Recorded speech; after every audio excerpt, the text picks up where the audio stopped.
Canada is a Pacific nation, and we're a trading nation. So APEC is an incredibly important organization for us.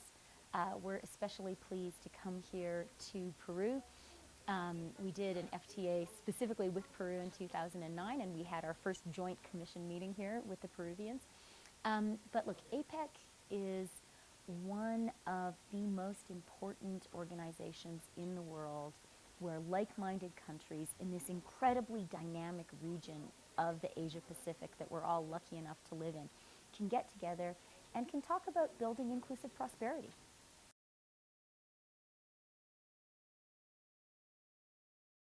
There were two really important themes of this meeting, and they were echoed by almost, I would say even by all of the countries, and they're really connected. I think the first one was, everyone here is committed to deepening the connections between our societies and our economies. We understand that that is good for people's incomes, it's good for jobs, and it's actually good for people.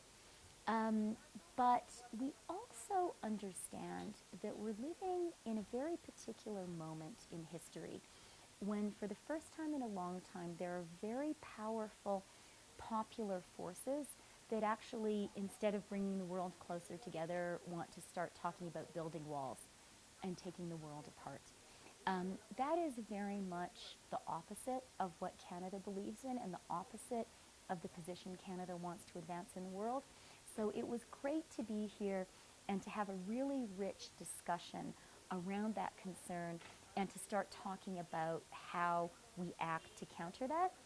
What was also really interesting for me is how engaged so many of the APEC countries are in saying, okay, we believe in globalization. We think globalization is good for the regular people in our countries. In Canada, we talk about the middle class and those striving to join it.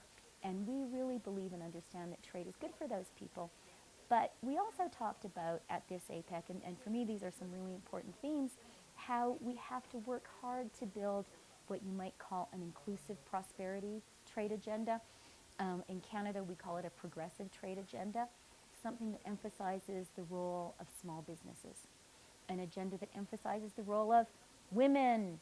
And it was great to have this session chaired by Peru's wonderful woman trade minister. Something that emphasizes the importance of Indigenous people, a really important issue for Canada.